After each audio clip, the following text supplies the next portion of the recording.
Citra, aku kan sudah bilang, ibu hanya akan datang untuk beberapa hari. Itu beberapa hari yang terlalu lama. Tapi kapan kalian berdua akan berhenti berseteru? Berbicara dengan kalian berdua sungguh mustahil. Bima, seperti biasa, hanya bisa menghela napas pasrah dan keluar dari kamar.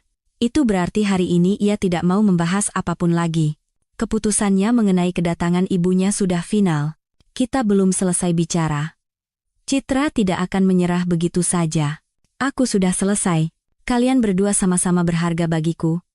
Aku tidak mau terpecah di antara kalian, mencoba mendamaikan kalian. Bima, selama 5 tahun aku sudah jujur mencoba menyenangkannya. Aku bersikap manis, terbuka, memberinya hadiah, melahirkan seorang cucu perempuan yang selalu diimpikan ibumu, dan apa yang kudapat? Kekasaran, hinaan, fitnah di belakang dan di depan mataku. Dan puncaknya, permintaan tes DNA untuk membuktikan bahwa kamu adalah ayah kandungnya. Tidakkah menurutmu ibumu itu sudah keterlaluan? Wanita itu berbicara dengan tulus. 5 tahun yang lalu, setelah hanya beberapa kali kencan, ia setuju untuk menikah. Keluarga suaminya menerimanya dengan dingin. Mereka merasa putra mereka pantas mendapatkan yang lebih baik daripada seorang ibu tunggal dengan seorang anak.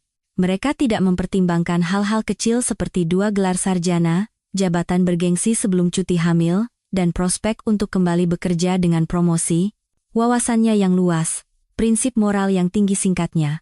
Dalam situasi lain, Citra bahkan tidak akan melirik Bima yang hanya lulusan SMA biasa. Tapi takdir memberinya pilihan yang sangat terbatas, menikah dan membesarkan putranya dalam keluarga yang utuh, atau menjadi ibu tunggal yang terus-menerus menjadi bahan gunjingan tetangga. Citra yang cantik, cerdas, dan percaya diri selalu berusaha menjadi yang terbaik. Akademik, olahraga, menari ia tak terkalahkan dalam segala hal yang ia tekuni. Satu-satunya bidang yang tidak ia hiraukan adalah interaksi dengan lawan jenis. Ia seolah tidak memperhatikan tatapan kagum teman-teman sekelasnya, dengan sengaja mengabaikannya, atau dengan cepat mengubah anak laki-laki menjadi teman. Hingga lulus sekolah, gadis itu berhasil tidak memiliki satupun hubungan asmara. Teman-temannya tidak bisa mengerti, bahkan pria-pria paling tampan pun ditolaknya. Para pemuda itu perlahan-lahan menemukan pilihan yang lebih mudah dijangkau dan menghilang dari pandangannya. Ia tidak pernah memberitahu siapapun alasan di balik perilakunya. Alasannya sederhana dan klise, ayahnya. Pertengkaran harian orang tuanya, dan perilaku ayahnya yang tidak senonoh membuatnya bertekad untuk tidak mengulangi nasib ibunya. Tidak ada pria, tidak ada masalah. Sebaliknya, semua waktu dan perhatian bisa ia curahkan untuk belajar, karier, dan pengembangan diri. Citra adalah anak tunggal, jadi tidak ada yang bisa diajaknya berbagi perasaan. Seandainya ia punya sahabat dekat atau kakak perempuan, mungkin ada yang bisa menjelaskan bahwa perilaku ayahnya tidak normal, dan ada banyak pria baik di dunia yang mampu menciptakan keluarga yang kuat dan penuh kasih. Cit, nomor teleponmu ditanya lagi sama anak baru yang ganteng dari kelas sebelah itu. Teman-temannya aktif mencoba ikut campur dalam kehidupan pribadinya. Ganteng, kamu lihat dia? Badannya bagus, wajahnya tampan, pakaiannya modis. Kasih saja nomormu, apa ruginya? Kamu kan tahu aku tidak tertarik. Kalau aku tidak kenal kamu dari TK, aku pasti mikir kamu suka perempuan, canda temannya sambil tertawa. Wah, ide bagus juga. Coba kamu bilang ke semua cowok ganteng itu kalau aku naksir kamu. Citra sudah muak dengan tawaran, pernyataan cinta, dan upaya perjodohan dari teman-temannya yang hampir setiap hari terjadi. Jangan begitu, sebentar lagi kelulusan. Aku tidak mau dapat reputasi seperti itu, balas temannya sambil tersenyum. Bahkan dia pun tidak tahu mengapa Citra begitu aktif menghindari pria. Setelah lulus sekolah, gadis itu berhasil masuk ke 2 universitas bergengsi sekaligus dan mampu menggabungkan kuliah reguler di satu universitas dengan kuliah jarak jauh di universitas lainnya. Hasilnya, beberapa tahun kemudian ia memiliki ijazah sarjana hukum dan penerjemah bahasa Inggris dan Jerman kombinasi yang sempurna untuk bekerja di luar negeri. Pindah ke negara lain memang merupakan impian terbesarnya. Berkat kelulusan yang cemerlang, ia dengan cepat mendapatkan pekerjaan bagus yang melibatkan perjalanan dinas ke luar negeri dan kemungkinan pindah ke salah satu cabang di sana. Semua rencananya berantakan ketika pada suatu malam ia bertemu dengannya. Hari itu ia terlambat pulang dari latihan dan hampir mustahil untuk mendapatkan angkutan umum. Melihat sebuah mobil mewah berhenti di halte, gadis itu sedikit takut. Namun, dari mobil itu keluar seorang pemuda tinggi, atletis, dan sangat tampan yang menawarkan tumpangan. Tentu saja, ia menolak dengan sopan. Pemuda itu kemudian memarkir mobilnya dan menemaninya berjalan kaki pulang. Selama 1 jam perjalanan, mereka membicarakan segalanya.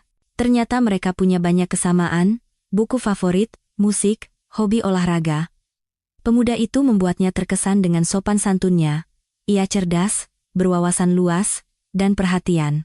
Kisah mereka dimulai, seperti dalam novel murahan. Pendekatan yang indah, hadiah mahal, percakapan hingga pagi. Reza sungguh luar biasa, ia belum pernah bertemu orang seperti dia. Yang terpenting, ia adalah kebalikan total dari ayahnya, yang bagi Citra adalah contoh pria yang tidak seharusnya ada dalam kondisi apapun. Tidak heran jika gadis itu jatuh cinta. Perasaan yang akhirnya ia biarkan menguasai hatinya begitu indah, baru, dan mendebarkan, sehingga ia rela melakukan apa saja demi kekasihnya. Seluruh kekuatan cinta pertamanya, ia curahkan ke dalam hubungan itu, bahkan rekan-rekan kerja, yang biasanya ia jaga hubungannya dalam batas profesional, mulai memperhatikan perubahannya. Citra, hari ini kamu terlihat sangat misterius. Jangan-jangan gadis pendiam kita ini sedang jatuh cinta? Sekretaris bosnya tidak bisa menyembunyikan kekagumannya atas perubahan yang terjadi pada gadis itu. Di kantor, anak baru itu diterima dengan baik karena melihat betapa keras ia berusaha. Sayangnya, di balik selubung cinta, ia tidak menyadari hal yang jelas. Pemuda itu tidak pernah menghabiskan hari libur bersamanya, berusaha tidak muncul di tempat umum dengannya, tidak mengenalkannya pada teman-temannya, dan hampir selalu sibuk di akhir pekan. Gadis yang lebih berpengalaman pasti akan tahu penyebab perilaku seperti itu. Bagi Citra, kebenaran baru terungkap pada hari ketika ia melihat 2 garis pada alat tes kehamilan di pagi hari dan memutuskan untuk membahagiakan kekasihnya.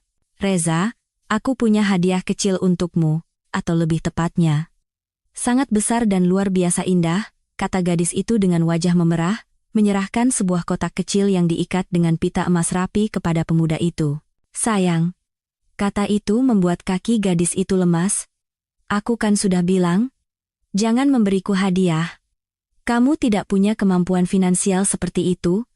Dan lagi pula, itu tugas pria. Ini hadiah yang istimewa. Aku yakin kamu akan senang. Namun, di wajah kekasihnya, ia membaca serangkaian emosi, di antaranya tidak ada kegembiraan, kebahagiaan, atau antusiasme. Wajah yang ia cintai berubah menjadi seringai jijik dan marah. Ia membanting kotak itu hingga tertutup dan melemparkannya ke tanah. Aku harap ini lelucon. Reza, kamu tidak senang? Gadis itu bingung dan tidak tahu harus bereaksi bagaimana. Kamu sudah gila? Tidak coba pakai otakmu? Reza, ada apa? Ini juga tidak terduga bagiku, dan akan sangat memengaruhi rencanaku, tapi, ini kan anak kita. Buah cinta kita, ini buah kebodohanmu yang tak terbatas. Apa kamu benar-benar berpikir aku menginginkannya? Atau kamu sengaja merencanakannya? Ingin memeras uang dariku? Dengar, yang bisa kamu harapkan paling banyak adalah aku akan membayari aborsimu. Setelah itu, kamu menghilang dari hidupku dan hidup keluargaku. Keluargamu. Apa? Keluargaku. Apa pendengaranmu tiba-tiba bermasalah? Citra menatap pria yang kasar, dingin, dan egois ini dan tidak percaya bahwa di hadapannya adalah Reza yang sempurna, yang ia cintai, yang lembut, yang ia kencani selama hampir setengah tahun. Apa maksudmu? Ayolah, jangan bilang kamu sebodoh itu, sampai tidak mengerti, aku sudah menikah. Aku tidak akan meninggalkan istriku demi kamu. Pria itu menunjuk ke arah perut gadis itu dengan jijik. Aku tidak akan melakukan aborsi. Waktu sekolah dulu aku didiagnosis punya masalah kesehatan serius. Ini kontraindikasi bagiku, kata gadis itu dengan suara datar, seolah seluruh energi hidupnya terkuras seketika. Sudahlah. Orang sepertimu melahirkan semudah kucing. Melihat gadis itu bingung dan tidak tahu harus menjawab apa, sepertinya ia tidak berbohong tentang kesehatannya, ia berkata dengan nada sedikit melunak, Aku akan membayarmu klinik terbaik, semuanya akan dilakukan dengan sangat profesional, dan hati-hati. Ini tidak akan memengaruhi kesehatanmu. Kamu masih bisa punya anak lagi nanti. Tapi anak ini tidak boleh lahir.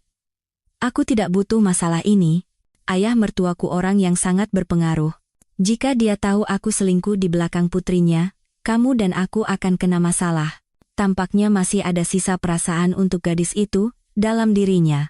Nada bicara pria itu menjadi begitu formal, seolah-olah ia sedang menjual mobil di sebuah showroom mewah. Tidak perlu. Aku tidak akan menuntut apapun darimu. Selamat tinggal. Citra berbalik tajam dan berjalan menuju halte. Kondisinya setelah mendengar semua itu bahkan tidak memungkinkan ia untuk menangis. Reza tidak berniat membiarkannya mendapatkan kata terakhir. Ia mengejar gadis itu, mencengkeram lengannya dengan kasar, dan membalikkannya. Sepertinya kamu tidak mengerti apa yang kukatakan. Kamu tidak akan melahirkan anak ini, dengan apa kamu akan membesarkannya? Kamu baru beberapa bulan lulus. Tidak punya rumah, tidak punya tabungan. Kamu mau hidup dari tunjangan, dan di mana kamu akan tinggal bersamanya. Dengan ayahmu yang pemabuk, gadis itu telah mempercayakan rahasia tergelapnya kepada kekasihnya, tragedi hidupnya karena ayahnya. Reza, aku tidak akan berubah pikiran. Jika kamu tidak menginginkan anak ini, aku tidak akan memaksakannya padamu. Biarkan aku lewat, aku sudah terlambat. Anak harammu itu akan tumbuh menjadi penjahat remaja. Dia akan membencimu karena kehidupan yang kamu berikan padanya. Pria itu siap mencabik-cabiknya, masih menahan lengannya. Gadis itu mulai serius khawatir, ia akan mendorongnya dari tangga. Bisa saja dia perempuan. Citra tiba-tiba menyadari bahwa semua perasaan yang ia miliki untuk pria ini telah menguap, pecah seperti gelembung sabun. Jika kamu begitu khawatir tentang kondisi keuanganku yang tidak stabil, aku bersedia membuat perjanjian dua pihak bahwa aku tidak akan menyebutmu sebagai ayah dan menuntut uang.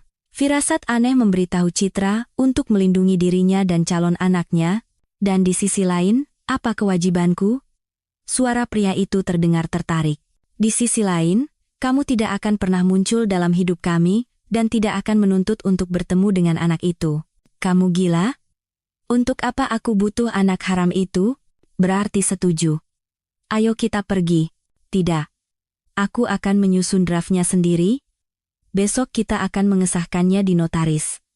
Aku khawatir kompetensiku dalam masalah ini tidak akan cukup. Aku akan menjemputmu jam 10. Mereka berpisah hampir seperti musuh. Belum pernah dalam hidupnya ia merasa begitu hampa. Sisa-sisa kepercayaannya pada pria dan kehormatan mereka terbakar habis, meninggalkan endapan yang menjijikkan di jiwanya. Ternyata semua pria sama saja. Tidak bisa diandalkan. Tidak bertanggung jawab. Egois. Keesokan harinya, mereka menandatangani perjanjian, dan berpisah selamanya. Setidaknya, itulah yang Citra harapkan dengan segenap hatinya. Sakit dan menyedihkan menjadi seorang ibu tunggal, tetapi jauh di lubuk hatinya, gadis itu tidak menyesali apapun. Ia tidak pernah ingin menikah, tetapi selalu bermimpi menjadi seorang ibu. Di keluarganya, ia adalah anak tunggal. Ibunya memutuskan untuk tidak memiliki anak lagi ketika ayahnya mulai minum. Gadis itu selalu iri pada teman-temannya yang memiliki saudara laki-laki dan perempuan, terutama yang lebih muda. Ia suka bermain dengan mereka. Dan sekarang, ia akan memiliki anaknya sendiri. Citra mengerti bahwa itu akan sangat sulit, tetapi ia tidak berani melakukan aborsi. Risikonya terlalu besar bahwa anak ini adalah satu-satunya kesempatannya untuk menjadi ibu. Dokter yang memantau kehamilannya mendukung keputusan gadis itu untuk mempertahankan anak itu, apapun yang terjadi. Kau tahu, sekarang begitu banyak wanita yang berobat untuk infertilitas. Ada yang sakit parah waktu muda. Ada yang pernah aborsi. Ada yang kelihatannya sehat tapi tidak punya anak. Kamu bisa menemukan pria lain meskipun sudah punya anak, tapi infertilitas tidak akan membuat siapapun senang. Lagi pula, masalah penyumbatan sepertimu seringkali sembuh setelah melahirkan. Tubuh akan pulih dengan sendirinya, jangan khawatir. Kamu cerdas dan dewasa, punya pendidikan dan pekerjaan. Ada yang melahirkan dalam kondisi lebih buruk dan tidak khawatir. Lagi pula, ada program dukungan untuk ibu tunggal. Kamu bahkan bisa tinggal bersama anakmu untuk sementara waktu di rumah singgah khusus. Beberapa gadis tinggal di sana cukup lama, mencari pekerjaan, saling menjaga anak, saya punya tempat tinggal, dan pekerjaan. Selain itu, saya bisa kembali bekerja setelah cuti hamil. Semoga saja bisa. Nah, apalagi yang kamu ragukan? Tapi jika kamu berubah pikiran, kamu punya waktu tidak lebih dari 2 minggu. Saya tidak ragu dengan keputusan saya. Anak tidak meminta untuk dilahirkan. Jika orang tuanya tidak punya cukup akal untuk mengambil tindakan pencegahan dan tidak hamil, jangan salahkan anak itu. Citra senang setidaknya ada yang mendukungnya. Orang kedua adalah ibunya. Ia khawatir tentang masa depan putrinya, tetapi berusaha tidak menunjukkannya. Ia berjanji akan mendukung apapun keputusan yang diambilnya. Ia berhasil menjelaskan kepada atasannya bahwa ia siap bekerja dari jarak jauh jika memungkinkan dan bekerja setengah hari setelah melahirkan. Atasannya menyetujui dan menjamin akan mempertahankan posisinya. Bosnya tidak berencana kehilangan seorang gadis yang menjanjikan begitu saja. 7 bulan kemudian, ia mengambil cuti hamil, dan sebulan setelahnya, pada malam tahun baru, lahirlah hadiah terbesar dan orang yang paling ditunggu-tunggu dalam hidupnya, putranya. Seperti yang ia takutkan, ayahnya tidak menerima berita tentang cucunya dengan baik. Selama ia bekerja, menyewa kamar, dan jarang pulang, ayahnya hanya melontarkan hinaan dan ejekan. Lihat itu si anak teladan, pulang-pulang bawa perut buncit. Hamil sama siapa? Bayar utang ke bos? Atau nemu orang yang lebih gampangan? Citra berusaha tidak mendengarkan kata-kata kotor yang selalu dilontarkan ayahnya dengan murah hati, seolah-olah persediaan kata-kata kejinya tidak pernah habis. Ketika wanita muda itu pulang dari rumah sakit bersalin bersama putranya, mimpi buruk yang sesungguhnya dimulai. Pria mabuk itu setiap hari membuat keributan dan menuntut agar ia dan bayinya enyah dari rumahnya. Bahkan kunjungan polisi sesekali tidak membuahkan hasil. Setelah setengah tahun hidup seperti itu, wanita itu dengan tegas memutuskan untuk meninggalkan rumah orang tuanya. Tanpa penghasilan dan dengan seorang anak, itu menjadi masalah. Oleh karena itu, ibunya menawarinya solusi yang logis pada saat itu, menikah. Pilihan itu tampak satu-satunya yang memungkinkan. Dengan begitu, ia mendapatkan status sebagai wanita yang sudah menikah, para tetangga akan berhenti bergosip di belakangnya, dan anaknya akan memiliki keluarga yang utuh, tetapi alasan-alasan itu hanyalah kedok. Sebenarnya, Citra sudah lelah secara mental dan fisik. Ia prosto tidak menemukan kekuatan untuk memikirkan jalan keluar lain. Suatu malam, saat duduk di dapur, mereka memutuskan bahwa ia harus memilih pria yang paling pendiam, tenang, dan tidak minum alkohol. Dengan begitu, setidaknya ada harapan bahwa suaminya tidak akan menjadi salinan ayahnya. Untungnya, ada banyak peminat. Dari semua itu, ia memilih yang menurutnya paling layak. Bima tinggal di kompleks sebelah, bekerja sebagai montir mobil. Dengan susah payah menyelesaikan SMA, ia masuk wajib militer, dan setelah itu beberapa tahun bekerja untuk dirinya sendiri, sering berganti-ganti pekerjaan. Bukan orang yang punya ambisi besar, kata Ibu Citra seringkali.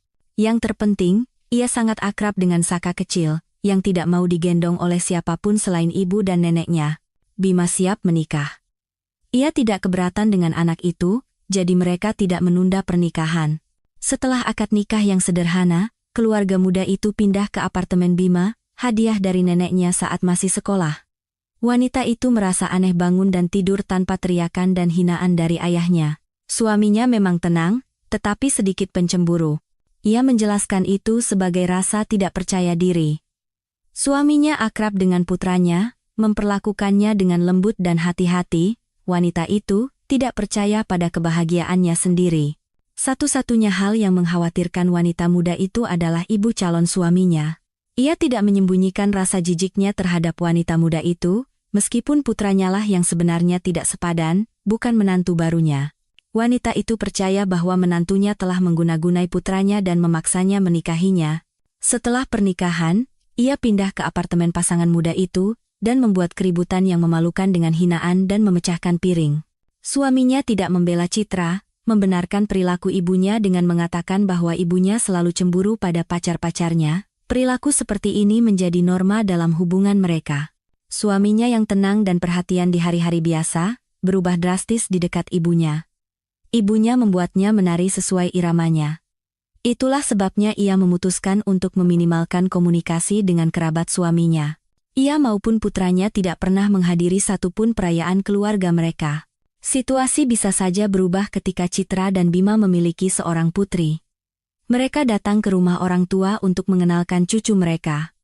Nenek yang baru saja diangkat itu tidak bertahan lama. Dia bahkan tidak mirip kita. Satu anak haramnya sudah ditimpakan ke putraku, sekarang bawa lagi yang kedua. Bima, kamu tidak akan membantah? Bu, hentikan. Mereka anak-anakku. Jangan berani menghinaku dan istriku dengan sindiran seperti itu. Terlihat bahwa pria itu ikut campur dengan enggan. Sejak kecil ia diajari untuk tidak membantah ibunya. Lihatlah, menantu perempuan kita yang lebih tua. Cerdas, cantik, berpendidikan. Mereka tinggal di luar negeri, pekerjaan bergengsi. Tidak membawa pulang anak, entah dari siapa. Pernyataan terakhir itu meluapkan kesabaran Citra. Ia mengumpulkan anak-anaknya dan keluar dari apartemen mertuanya dengan niat kuat untuk tidak pernah lagi melihat orang-orang ini. Sejak itu, 3 tahun telah berlalu. Anak-anak masuk taman kanak-kanak, dan wanita itu bisa kembali bekerja. Untungnya, 2 ijazah cum laude dan pengetahuan yang sangat baik memberikan efek yang diinginkan. Ia tidak lagi mencoba menjalin kontak dengan kerabat suaminya. Bima pergi mengunjungi mereka sendirian. Belum lama ini, kakak laki-lakinya kembali bersama istrinya. Dulu, mereka tidak sudi menghadiri pernikahan Bima dan Citra. Setelah kembali, mereka juga tidak berusaha untuk berkomunikasi atau setidaknya berkenalan. Setahun setelah kelahiran putrinya, Dara, ayah Citra meninggal dunia, dan ibunya akhirnya mendapat kesempatan untuk hidup untuk dirinya sendiri. Upaya berulang kali untuk bercerai dari suaminya, yang pemabuk selalu berakhir dengan pemukulan dan penguntitan. Suatu kali, ayahnya hampir membakar apartemen tempat ibunya tinggal setelah meninggalkannya. Setelah itu, ia menyerah untuk pergi, hanya mencoba bertahan hidup.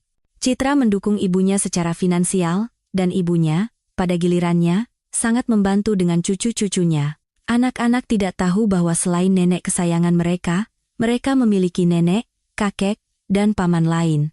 Konflik sesekali muncul dalam keluarga. Suaminya cemburu pada rekan kerja wanita itu, menganggap bahwa ia kembali bekerja hanya untuk mencari kekasih. Wanita itu tahu dari mana tuduhan itu berasal, tetapi berusaha meredakan konflik. Dalam setahun, ia berhasil naik jabatan secara signifikan berkat kerja keras, ketekunan, dan bekal pengetahuan yang luas. Namun, ibu suaminya punya versi sendiri tentang promosi cepatnya. Nak, hati-hati kalau lewat pintu, nanti tandukmu merusak kusen. Lelucon semacam ini menjadi hal biasa dalam percakapan dengan Bima. Bu, aku sudah bilang, aku tidak suka sindiran seperti itu. Sindiran apa? Aku bilang terus terang, istrimu itu tidur dengan siapa saja yang bisa menaikkan jabatannya. Bu, pikirkan dulu apa yang ibu katakan, dia punya 2 gelar sarjana. Dia setiap hari belajar di depan buku-buku agar tidak lupa semua yang dipelajarinya selama cuti hamil. Lagi pula, dia juga bekerja tambahan di rumah, menulis skripsi dan tugas kuliah untuk mahasiswa. Penghasilanku jauh lebih kecil darinya. Hadiah untuk hari raya juga dia yang beli. Biarkan saja dia tersedak dengan hadiahnya. Aku tidak butuh apapun darinya. Wanita itu dengan demonstratif membuang pengering rambut dan alat cukur mahal yang dibawa putranya sebagai hadiah ulang tahun pernikahan ke tempat sampah. Bu, ngomong-ngomong, ini barang mahal. Harganya setara dengan gajiku sebulan. Kalau tidak mau pakai, berikan saja pada orang lain. Kasihanilah ayah, dia juga tidak bisa melihat cucu-cucunya karena permusuhan kalian. Bukan masalah besar tidak melihat anak orang lain. Di depan kompleks, di bak pasir itu, banyak anak-anak berkeliaran. Pilih saja salah satu, dan duduklah mengaguminya. Kadang-kadang Bima menatap ibunya dan tidak mengerti bagaimana seseorang bisa menjadi manusia yang begitu menjijikkan, dan bagaimana selama ini ayahnya bisa tahan berada di samping wanita seperti itu. Bu, aku melarangmu bahkan untuk menyindir bahwa Dara bukan putriku. Di rumahmu sendiri kamu bisa melarang. Di sini aku yang berkuasa. Meskipun di rumahmu sendiri kamu takut buka mulut, sembunyi di bawah ketek istri, takut menunjukkan tandukmu. Tahu tidak, Bu, aku belajar itu dari ayah. Dia juga seumur hidup takut membantahmu. Lihat kan, ular itu sengaja ingin mengadu domba kita, agar kamu berhenti berhubungan dengan orang tua dan keluarga. Dia menghasutmu melawan kami, si penyihir. Dia sudah lupa tentang kalian.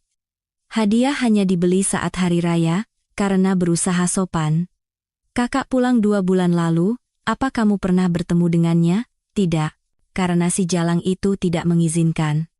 Dia sudah membelitmu, si bodoh, dan senang karena telah menjauhkanmu dari keluarga. Bu. Bima duduk lelah di kursi. Reza sendiri yang tidak mau bertemu. Aku sudah beberapa kali mencoba. Dia selalu punya alasan untuk menolak bertemu. Entah dia sibuk, entah istrinya punya rencana lain, entah ada pemeriksaan lagi. Aku tidak mengerti kenapa mereka pulang, seolah-olah di luar negeri tidak ada dokter yang cocok. Berhenti bicara seperti itu.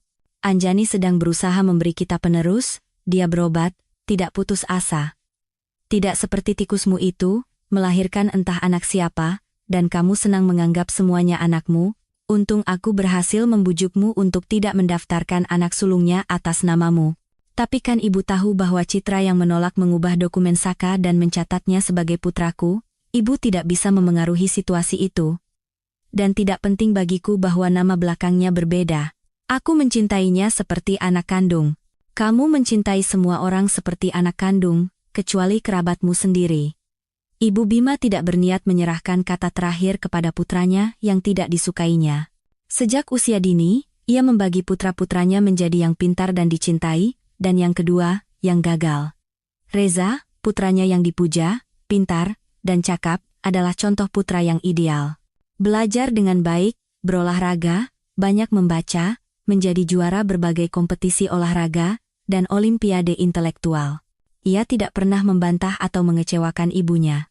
Setelah universitas, ia mendapatkan pekerjaan yang sangat bagus, dan beberapa bulan kemudian menikah dengan lebih beruntung lagi dengan putri atasannya.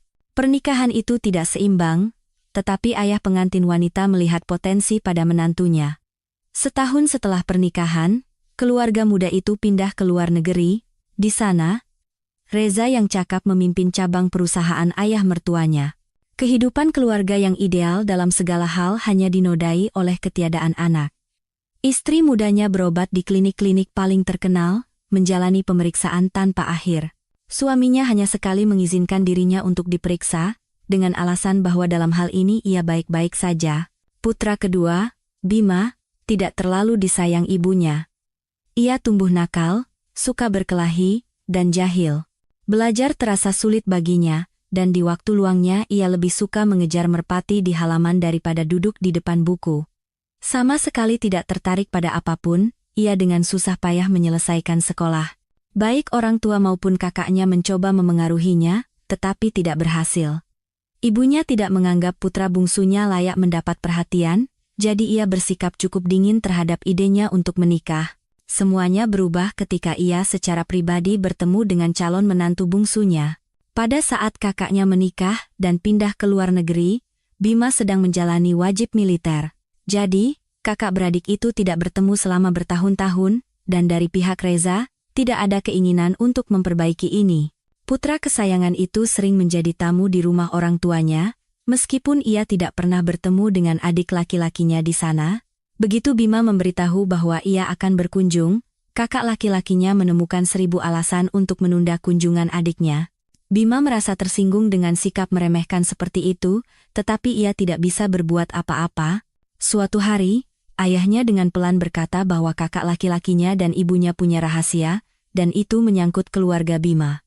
Nak, hati-hatilah kalian dengan Citra, pasangan itu merencanakan sesuatu yang tidak baik.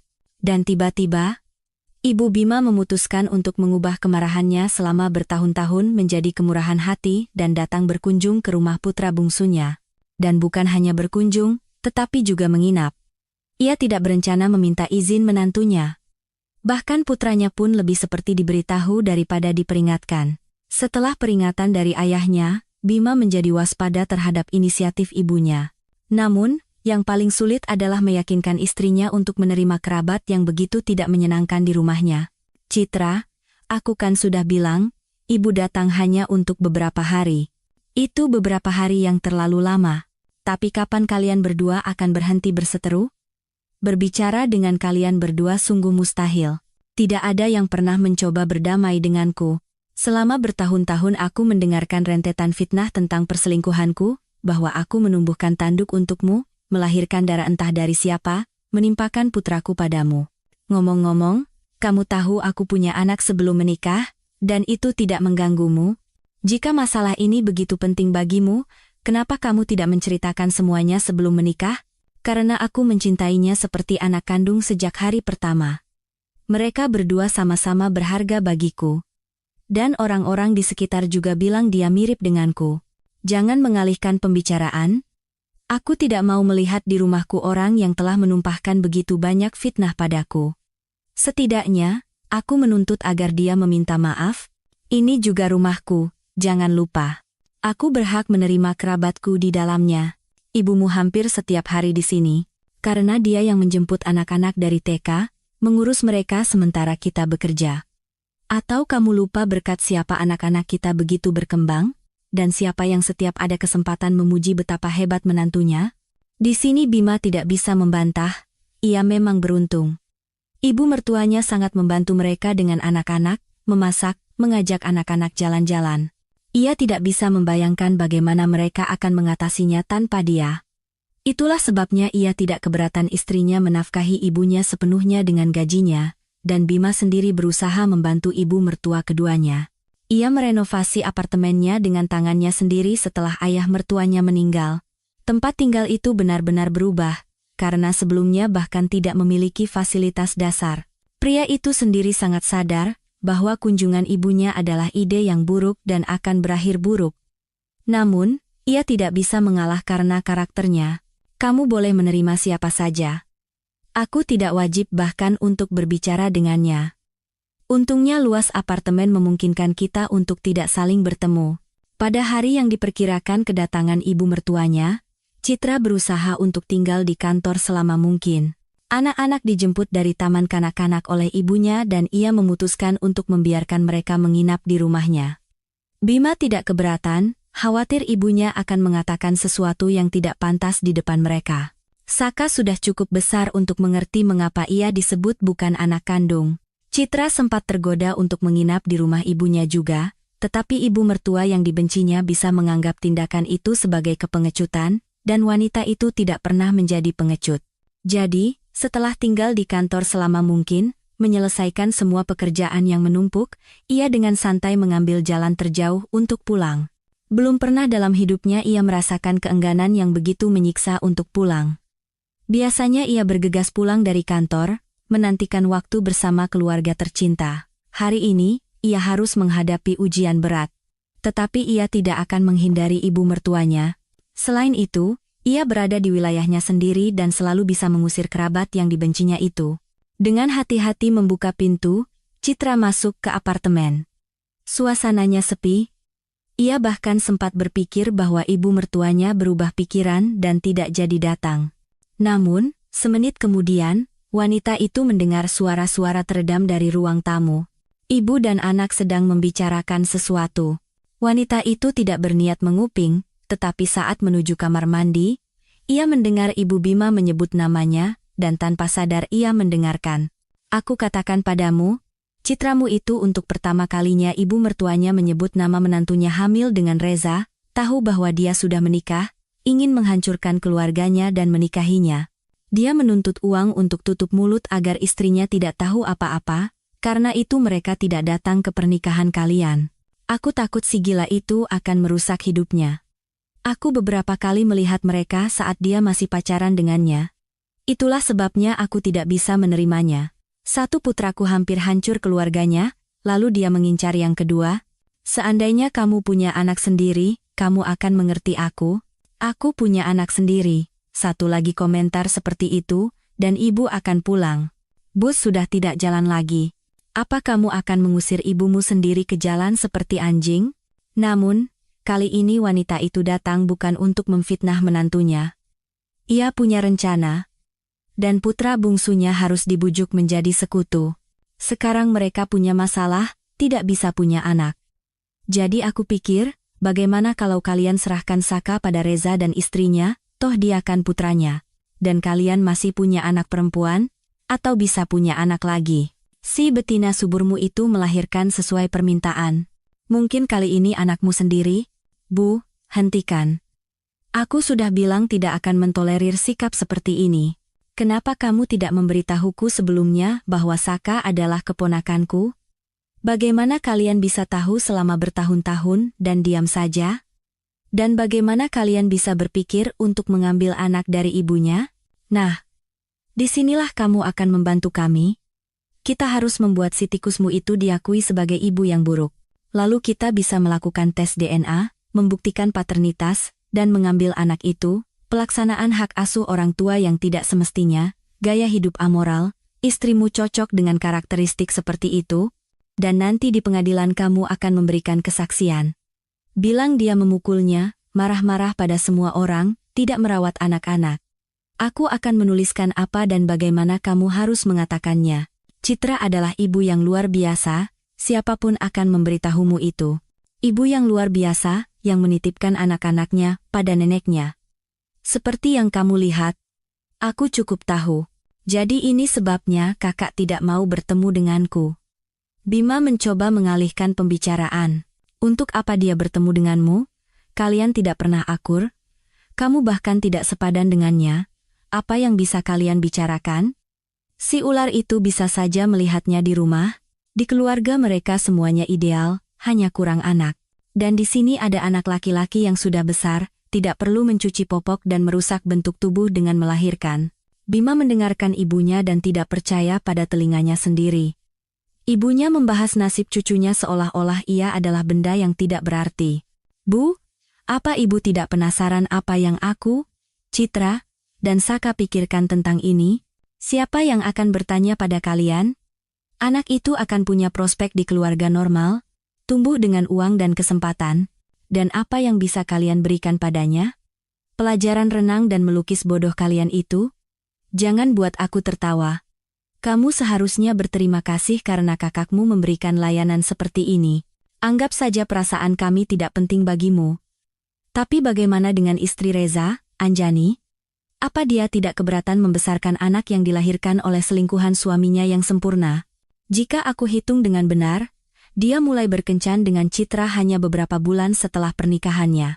Aku ragu dia satu-satunya. Dan dia tidak tahu bahwa ayah Saka sudah menikah. Dia menceritakan kisah mereka padaku, dan betapa brengseknya kakak memperlakukannya, menyuruhnya aborsi. Saat itu dia tidak butuh anak, sekarang dia berubah pikiran. Bagaimana mungkin dia tidak tahu? Si licik itu sengaja merencanakan semuanya. Citra berdiri di balik pintu dan tidak percaya dengan apa yang didengarnya. Seluruh cerita ini seperti plot film murahan. Hamil dengan satu saudara, dan menikah dengan yang lain. Betapa sempitnya dunia ini, dan betapa berbedanya kedua bersaudara itu. Ia tidak pernah bisa membayangkan bahwa Reza yang sempurna, kakak laki-laki suaminya yang begitu sering diceritakan oleh ibu mertuanya dan yang tidak pernah sudi untuk berkenalan secara pribadi, ternyata adalah Reza, yang sama, yang pernah ia cintai bertahun-tahun yang lalu, yang begitu ia idealisasikan, dan yang begitu menjijikkan memperlakukannya. Ia sudah lama berhenti memikirkannya. Pada akhirnya, jika bukan karena dia, ia tidak akan memiliki putranya. Hanya karena itu, ia bisa dimaafkan dan dilupakan. Dan sekarang, ibu mertuanya memiliki rencana yang mengerikan dan menjijikkan yang bisa menghancurkan keluarga dan hidupnya.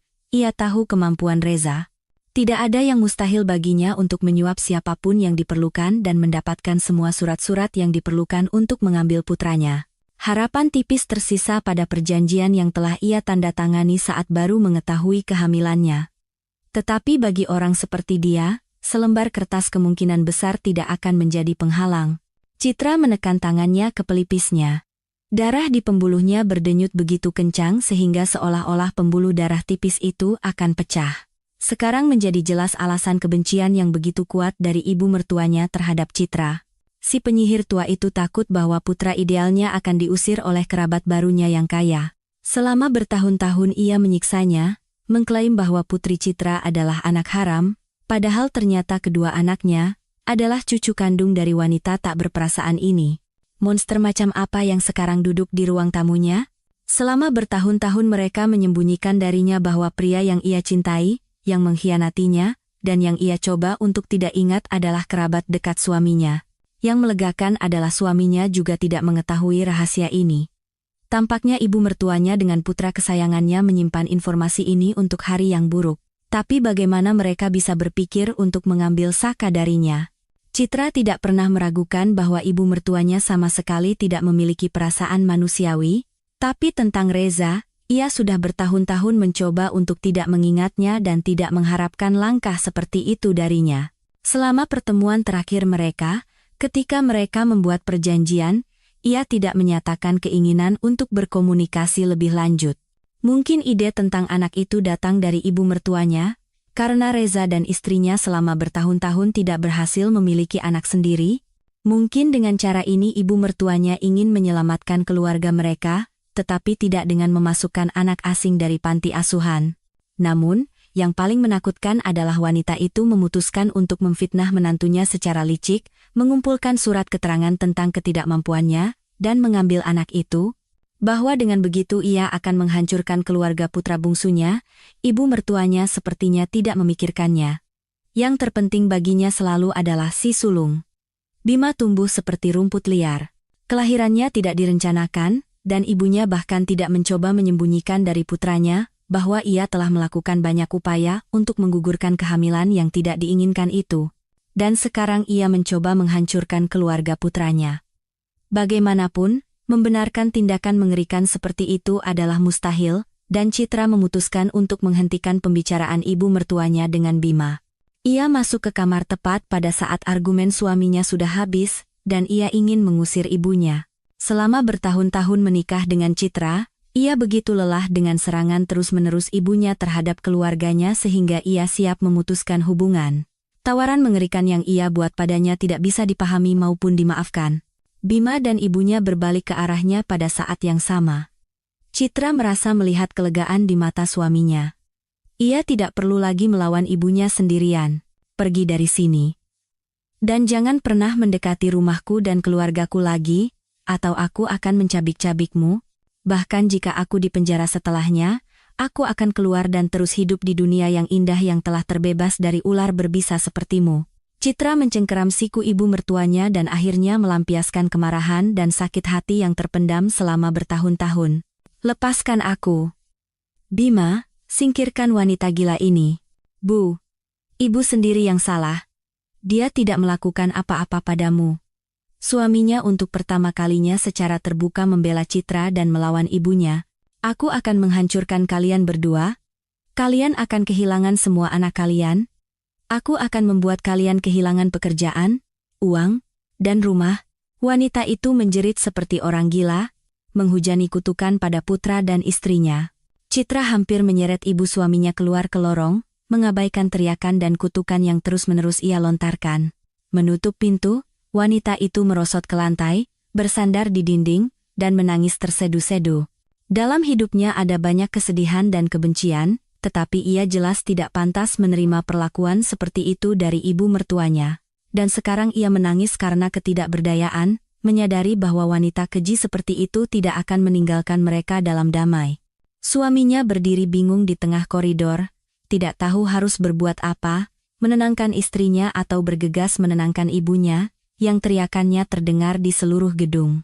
Para tetangga sudah mulai bereaksi terhadap permintaannya untuk meminta tolong. Terdengar bahwa seseorang mendekatinya dengan tawaran bantuan. Orang gila ini memukul kepalaku, mematahkan tanganku.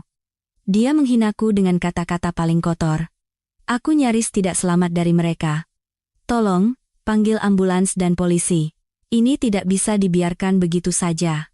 Setelah kata-kata itu, Citra mengangkat wajahnya yang berlinang air mata ke arah suaminya dan berkata, "Sekarang giliranmu memilih. Entah kamu melindungi keluargamu sekarang dan melakukan sesuatu pada ibumu, atau kamu tetap bersamanya di pihaknya, dan pergi sekarang juga. Aku tidak akan mentolerir ini lagi. Besok aku akan melaporkannya ke polisi, dan percayalah, aku akan mencantumkan semua penghinaan, fitnah, dan upaya untuk mengambil anak. Bima tidak percaya bahwa ibunya sendiri mampu bertindak begitu licik terhadap keluarganya. Ia selalu merasa dan tahu bahwa ia bukan anak kesayangan, hanya sebuah kekecewaan, begitulah ibunya selalu memanggilnya. Dibandingkan dengan kakaknya yang sukses, cerdas, dan berambisi, ia selalu menjadi faktor yang mengganggu. Setiap keluarga pasti ada yang aneh, desa ibunya menanggapi keluhan guru tentang prestasi rendah dan perilaku buruk remaja itu, dan ia begitu ingin ibunya bangga padanya. Ia memilih wanita paling cantik dan cerdas sebagai istrinya, dengan harapan ibunya akan menghargainya, tapi ibunya malah menyerang Citra dengan kebencian seolah-olah ia telah melakukan sesuatu yang keji, dan hari ini ia mengetahui alasan di balik sikap itu. Ia tidak mengerti bagaimana ibunya bisa berpikir seperti itu. Sejak hari pertama ia mencintai Saka kecil dan tidak bisa membayangkan hidupnya tanpanya. Tanpa mempertimbangkan pendapatnya, ibunya memutuskan untuk membantu menyelamatkan keluarga putra sulungnya dengan menghancurkan kebahagiaan keluarga putra bungsunya. Tampaknya pada saat itu, semua yang telah ia bangun selama bertahun-tahun di dalam jiwa Bima runtuh. Ia harus kehilangan separuh keluarganya, dan ia benar-benar tidak bisa memutuskan separuh mana yang harus dipilih.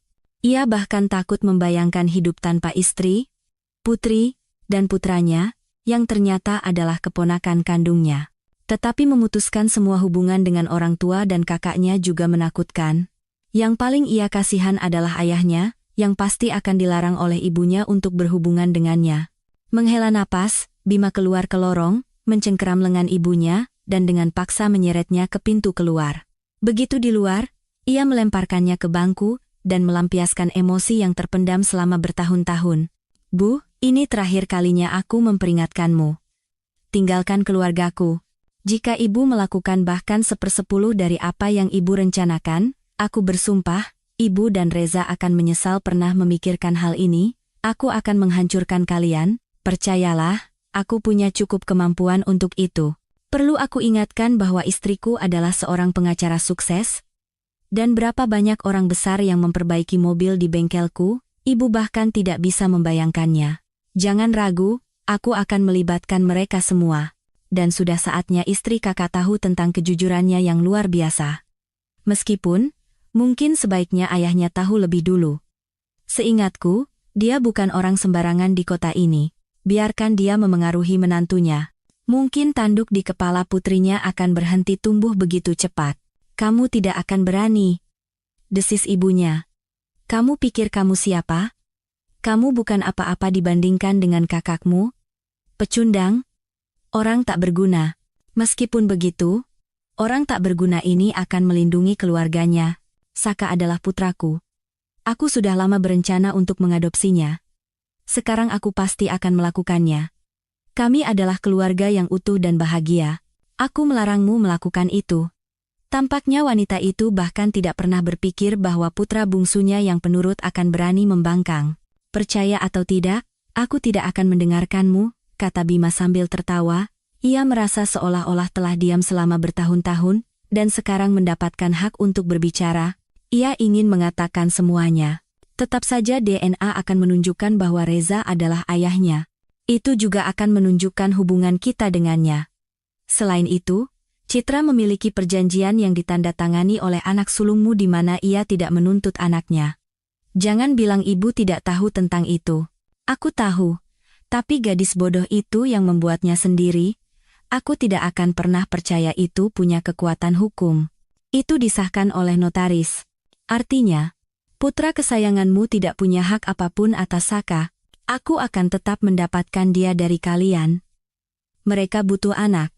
Dan disitulah Bima akhirnya mengerti. Seluruh rencana dengan anak itu adalah ide ibunya. Reza mungkin sama sekali tidak tahu, jelas bahwa dalam keluarganya sedang ada masalah besar, dan ibunya tidak bisa melepaskan kesempatan emas seperti itu. Bu, apa mereka memang mau mengadopsinya? Ibu sudah bertanya pendapat mereka. Reza tahu, tapi tidak terlalu senang dengan prospek itu. Dia tidak butuh anak, tapi istrinya sudah mulai mengumpulkan dokumen untuk adopsi. Saka sangat cocok untuk mereka, dia bukan anak terlantar dengan gen pemabuk. Tentu saja, Citramu juga bukan pilihan terbaik, tapi tidak ada pilihan lain. Bima begitu ngeri mendengar itu sehingga ia duduk di bangku, memegangi kepalanya dengan kedua tangan. Bu, apa ibu dengar apa yang ibu katakan? Manusia bukan boneka, tidak bisa begitu saja mempermainkan nasib orang hidup. Saka masih anak kecil, apa ibu memikirkannya? Dia punya orang tua yang mencintainya. Ibu mau mengambilnya dari kami, membuatnya mengalami stres yang luar biasa, lalu ibu akan memberikannya kepada orang yang tidak terlalu membutuhkannya. Belum lagi ibu akan menghancurkan keluarga kami, melanggar puluhan hukum, menghabiskan banyak uang dan tenaga. Apa semua itu sepadan? Biarkan kakak dan istrinya mengambil anak dari panti asuhan. Di sana anak-anak hidup bertahun-tahun tanpa kasih sayang dan cinta orang tua. Bersyukurlah setidaknya satu orang bisa keluar dari sistem itu dan masuk ke keluarga. Aku tidak membayar untuk melahirkan anak-anak haram itu lalu merasa kasihan dan membesarkannya. Kamu saja sudah cukup bagiku. Meskipun mungkin seharusnya aku serahkan kamu ke panti asuhan, mungkin mereka bisa membuatmu menjadi manusia. Untuk pertama kalinya dalam hidupnya, Bima menyadari betapa monsternya ibunya, acuh tak acuh, sinis, dan licik. Dan ia masih mencoba memaksa istrinya untuk berdamai dengannya. Seharusnya ia sudah lama memutuskan hubungan, tetapi di dalam hatinya ia berharap ibunya akan mencintainya, mulai bangga padanya. Ketika Dara lahir, ia berharap kehadiran cucu kecil akan melunakkan hati neneknya. Betapa salahnya ia. Kecurigaannya bahwa Citra hamil di luar nikah hanyalah kedok. Sebenarnya, ibunya memang mustahil untuk dipuaskan. Selain putra sulungnya yang dipuja, ia tidak pernah mencintai siapapun. Bu, aku tidak mau membahas ini lagi. Tapi aku peringatkan, jika ibu ikut campur dalam keluargaku, hati-hati. Aku akan lupa bahwa kita adalah kerabat. Putra dan putriku lebih berharga bagiku. Aku akan melindungi mereka darimu dengan semua cara yang kumiliki. Pria itu berjalan pulang dengan kepala tertunduk. Ia tidak percaya bahwa sejak hari ini dimulailah salah satu periode tersulit dalam hidupnya. Ia tidak ragu bahwa ibunya tidak akan berhenti. Ia harus bersiap, memikirkan semua detail. Bersama Citra, ia perlu membangun dinding yang kokoh untuk bertahan dari musuh seperti ibunya. Ketika ia masuk ke apartemen, istrinya masih duduk di lantai depan pintu hampa. Ia sudah tidak sanggup menangis lagi. Bima mengangkatnya dan membantunya berjalan ke sofa. Untuk menenangkannya, ia lama memeluknya dalam dekapannya seperti anak kecil, sampai ia tertidur. Pada saat itu, ia memutuskan bahwa ia akan melindungi wanita ini dari segala kejahatan, bahkan jika itu datang dalam wujud ibunya sendiri. Reza sedang tidak dalam suasana hati yang baik sejak pagi. Urusan di kantor tidak berjalan baik, dan ayah mertuanya menyalahkannya. Selama beberapa tahun, pria itu berusaha keras untuk membuktikan bahwa ia bukan hanya suami dari putri bos perusahaan, tetapi juga seorang spesialis yang hebat. Selain itu, ia harus menjaga Citra sebagai suami yang ideal, dan dalam pernikahan karena perhitungan, hal itu menjadi sulit. Jika bukan mustahil, bahkan di tahun-tahun pertama pernikahan, ditambah lagi istrinya dengan fantasi dan ide-ide yang mustahil diwujudkan, memutuskan untuk menjadi relawan, seolah-olah masalah dengan ibunya belum cukup. Ia dengan cepat menyadari bahwa untuk mencapai sesuatu dalam hidup ini, seseorang harus menempuh jalan pintas, nepotisme dan hubungan keluarga adalah pilihan yang cukup bagus. Ketika Reza mengetahui bahwa direktur utama memiliki seorang putri, ia dengan cepat memetakan jalan terpendek menuju jajaran manajer puncak perusahaan. Anjani yang cantik tetapi tidak terlalu cerdas dengan cepat terpikat oleh rayuan indah dari bawahan ayahnya di salah satu acara perusahaan. Reza tahu cara memikat wanita dan berhasil menjalankan rencananya. Sebulan kemudian, gadis manja itu siap melakukan apa saja untuknya. Dan sebulan setelahnya, Reza dan Anjani menikah. Untuk memperkuat kesuksesannya, pemuda itu bekerja keras di kantor untuk menunjukkan kepada calon ayah mertuanya bahwa ia layak menjadi anggota keluarga. Namun, kerabat barunya itu tidak terburu-buru mempercayakan jabatan penting apapun kepada menantunya.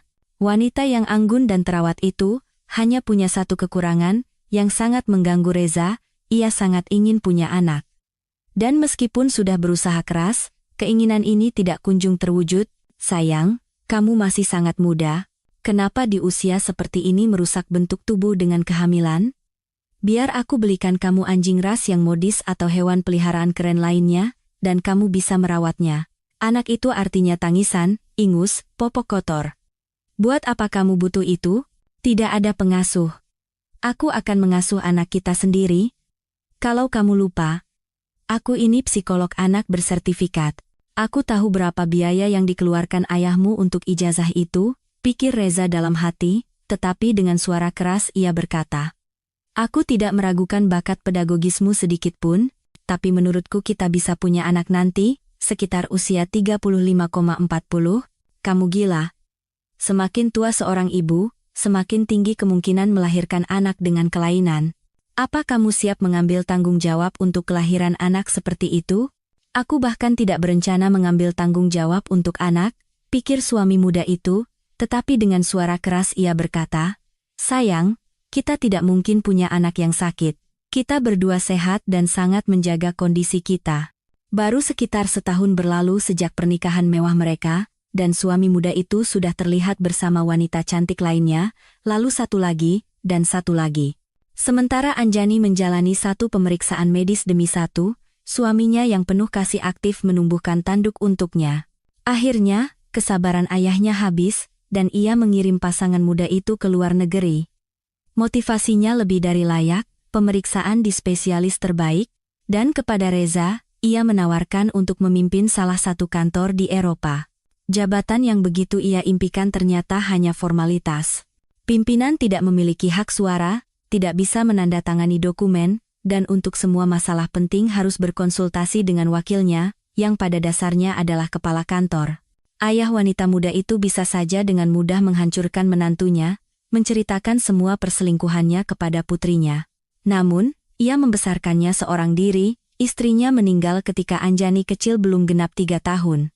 Berusaha menggantikan peran ibu dan ayah, pria itu berusaha melindungi anak kesayangannya dari semua kemalangan. Memberitahunya bahwa suami yang sangat ia cintai tidak mencintainya dan menikahinya karena perhitungan, ayahnya tidak punya cukup kekuatan. Begitu darah muda bos baru yang ambisius itu mendidih, dan ia menuntut perluasan wewenang, ia disodori bukti kehidupan liarnya di ibu kota. Kau kenal setidaknya 5 gadis berbeda di sini, 2 di antaranya tidak memiliki reputasi sosial yang tinggi. Menurutmu, bagaimana istrimu akan menilai foto-foto ini? Aku bisa membuktikan bahwa ini rekayasa foto. Dan dia tidak akan bisa meninggalkanku. Reza mencoba berani. Tetapi keadaan syok dari melihat foto-foto itu akan lama ia ingat. Dalam sekejap, ia bisa kehilangan semua yang telah ia perjuangkan dengan gigih. Reza langsung jinak. Bahkan untuk beberapa waktu ia sengaja bersikap perhatian dan ramah kepada istrinya, menemaninya menjalani pemeriksaan tanpa akhir dan melakukan banyak tes. Keinginan kuat istrinya untuk memiliki anak sangat mengganggu Reza, yang sama sekali tidak berencana membebani hidupnya dengan gangguan seperti itu. Makhluk yang berisik, bodoh, dan selalu menuntut perhatian itu, tidak menimbulkan sedikit pun rasa sayang atau simpati dalam dirinya. Ia tidak berencana merusak hidupnya dengan kehadiran seorang anak. Selain itu, ia sama sekali tidak khawatir tentang pepatah segelas air di hari tua. Selama hidupnya, ia berencana menghasilkan cukup uang untuk segelas air dan perawat yang akan membawakannya. Dan lagi pula, ia tidak berpikir sejauh itu. Segala sesuatu dalam hidupnya berhasil tanpa banyak usaha. Sejak kecil, ia terbiasa bahwa kehadirannya saja sudah merupakan kebahagiaan, sebuah perayaan. Ibunya sangat memanjakannya, dan dengan kelahiran putra kedua, ia memiliki alasan harian untuk memuji yang pertama dan merendahkan yang kedua. Seiring waktu, Reza mulai memperlakukan saudaranya seperti pelayan, terbatas dan naif. Bima adalah mainan di tangan saudaranya, dan ibunya tidak pernah lelah mendukung Reza dalam usahanya menuju kekayaan dan kemewahan. Dan beberapa hari yang lalu, ibunya mengejutkannya dengan berita yang benar-benar luar biasa. Ternyata, ia telah menemukan cara untuk menyelesaikan masalah mereka dengan Anjani. Pada saat ibunya dengan hikmat mengumumkan rencananya, Reza merasa bahwa ibunya sudah benar-benar gila. Ternyata salah satu mantan pacarnya telah melahirkan seorang anak. Ia samar-samar ingat pernah menyuruh seorang gadis naif untuk melakukan aborsi, tetapi gadis itu menolak, dan sekarang ibunya ingin mengambil anak itu, agar mereka bersama Anjani bisa mengadopsinya. Istri kesayangannya telah berbagi dengan ibu mertuanya keinginan untuk mengadopsi anak. Disinilah ibunya dengan sangat tepat teringat bahwa 5 tahun yang lalu putranya telah berbagi masalah dengannya.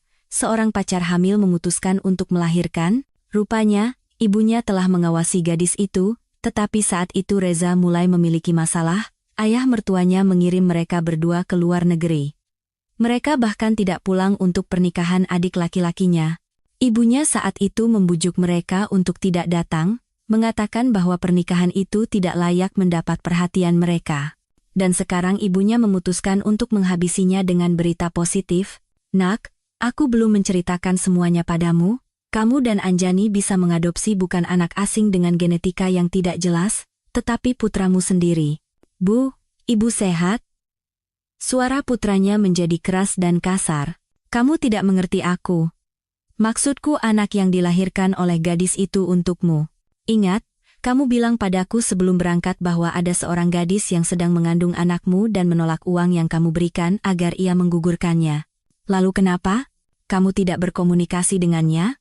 Aku inginnya tidak berkomunikasi, tapi tidak bisa. Seru wanita itu dengan benci.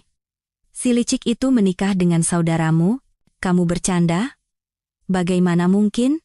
Seandainya aku tahu, dia sepertinya mengejarnya waktu sekolah, lalu wajib militer, dan setelah itu mereka bertemu lagi di suatu tempat dan dia terus mengejarnya. Dia sama sekali tidak memperhatikannya di sekolah, tapi setelah melahirkan, sepertinya dia tidak lagi pilih-pilih. Pernikahan diatur dengan cepat. Dia bahkan melahirkan seorang putri untuknya agar dia tidak lari. Cukup ceritakan kisah menarik tentang kebahagiaan keluarga saudaraku, langsung ke intinya.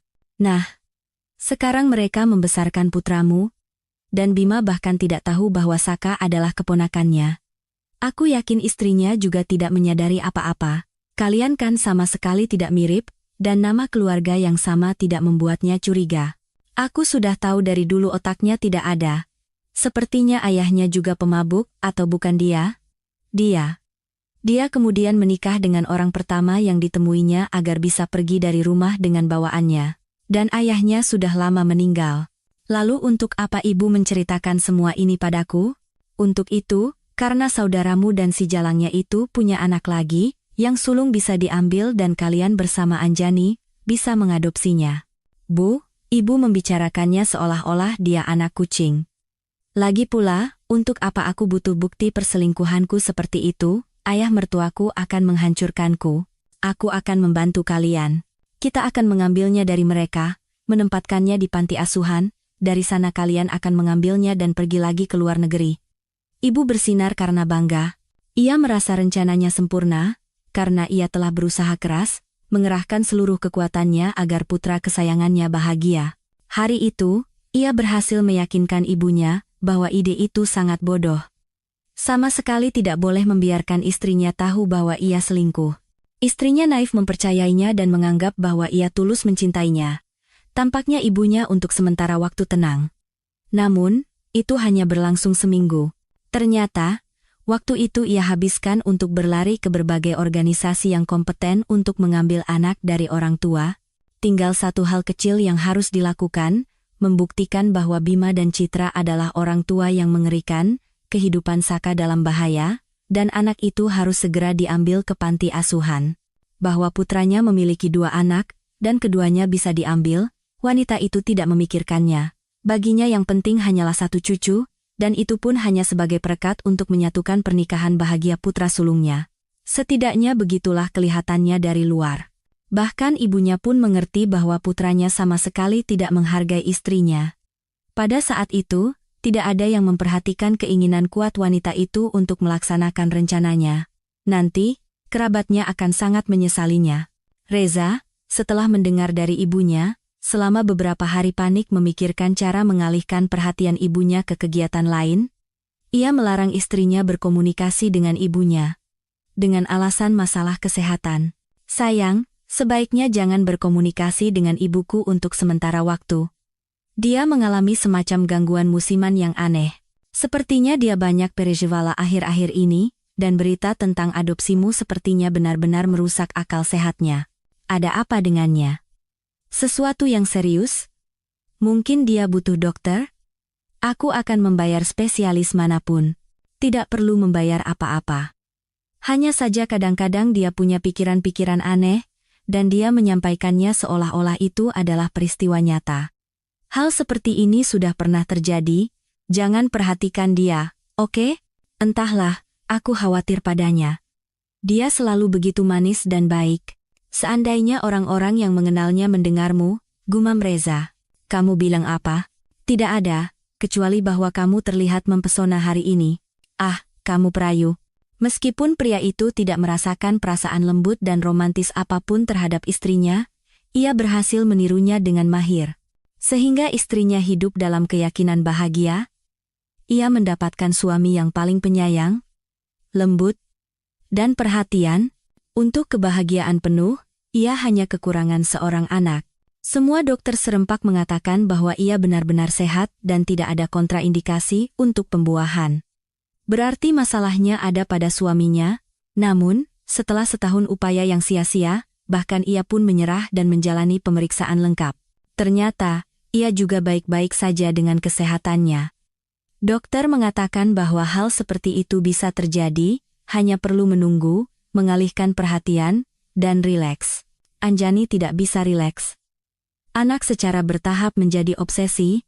Suatu hari, saat menelusuri media sosial, ia menemukan sebuah grup di mana orang tua angkat berbagi detail kehidupan baru mereka. Kehidupan di mana ada tempat untuk anak orang lain yang menjadi anak mereka sendiri. Dalam foto dan video, anak-anak yang beku, tertutup, dan tanpa emosi secara bertahap mencair, mekar, mulai tersenyum, dan menjadi anak-anak biasa yang ceria. Hari itu ide adopsi tidak terlalu menarik baginya, karena ia dan suaminya masih muda, sehat, hanya perlu sedikit menunggu, seperti kata dokter. Tetapi sesuatu membuatnya setiap hari mengunjungi grup itu. Banyak anak-anak yang sudah ia kenali, bisa menilai kemajuan mereka. Dan suatu hari, ia mendengar kisah salah satu ibu yang lama tidak bisa hamil, memutuskan untuk adopsi, dan dalam proses pengurusan dokumen, mengetahui bahwa ia hamil. Anjani menelusuri banyak informasi tentang fenomena ini, yang ternyata tidak jarang terjadi, dan ia melihatnya sebagai jalan keluar. Selain itu, dua anak berarti dua kali lebih banyak kegembiraan. Bahkan jika ia tidak berhasil melahirkan anaknya sendiri, ia akan tetap memiliki anak angkat yang juga akan membutuhkan keluarga, perhatian, kasih sayang, dan dukungan orang tua. Ia memutuskan untuk berbagi pemikirannya dengan suaminya, tetapi suaminya tidak menghargai antusiasmenya.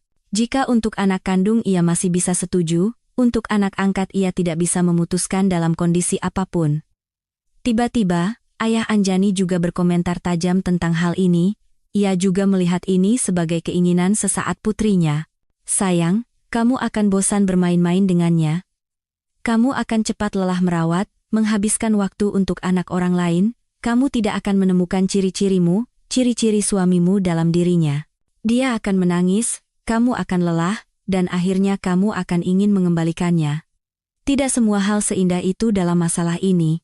Untuk satu keluarga angkat yang bahagia, ada 5, jika bukan 10, yang tidak bahagia, yang menyesali keputusan mereka. Ayah salah. Aku benar-benar menilai kemampuanku. Aku tidak berencana mengambil anak dengan disabilitas, tetapi itu hanya karena kalian semua akan menentangnya. Kemampuanku cukup untuk itu. Waktu kecil kamu bahkan tidak bisa merawat kucing dengan baik. Hewan peliharaanmu yang tak terhitung jumlahnya tidak sempat kami beli. Aku mengerti, kamu ingin anak, tapi ini lebih seperti keinginan yang tidak terpenuhi dan kamu keras kepala. Akui saja, setidaknya pada dirimu sendiri. Anak bukan boneka atau hamster, tidak bisa diambil, dimainkan, dan dikembalikan ke panti asuhan. Aku tidak akan mengizinkan itu. Baiklah, kalau begitu aku akan menjadi relawan di panti asuhan. Aku akan berlatih. Kamu sudah gila, tidak ada kerjaan, pergilah bekerja.